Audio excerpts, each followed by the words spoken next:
Kalau terkait variasi makan, itu ya. tentu saja kita harus sesuai bahan baku lokal di sini ya. Ya.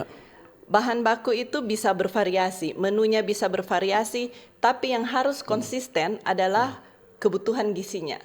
Jadi walaupun variasinya menyesuaikan dengan kebiasaan makan di sini, bahan yang tersedia saat itu, tapi karbohidratnya tetap harus ada. Tidak ada nasi, ada penggantinya. Penggantinya tidak harus roti.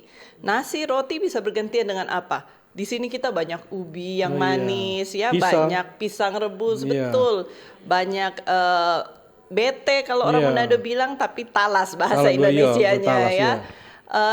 Kentang itu pun sebagai alternatif pengganti karbohidrat. Oke, kemudian bicara protein. Protein itu kita Sulawesi Utara kan kaya akan sumber protein perikanan. hewani, betul. Apalagi ikan. Jadi coba ikannya yang bermutu tinggi jangan terus-terusan kita ekspor, kita pakai untuk generasi kita sendiri ya, makan ikan yang berkualitas gitu. Kemudian sayur, apalagi sayur. Jadi apalagi yang kualitas kirimnya aja bagus, apalagi anak-anak kita sendiri harus makan yang terbaik. Kualitas sayur yang segar, itu saja sebenarnya sudah harusnya tercukupi dari kebutuhan pangan kita yang ada.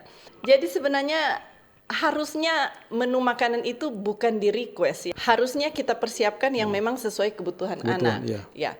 Tapi bagaimana anak itu akan terbiasa dengan pola makan yang sehat kalau dari rumahnya dia sendiri makan sekena-kenanya orang rumah mau makan apa. Jadi mungkin kebiasaan di rumah sarapan nasi kuning, akhirnya ke sekolah sukanya yang nasi kuning.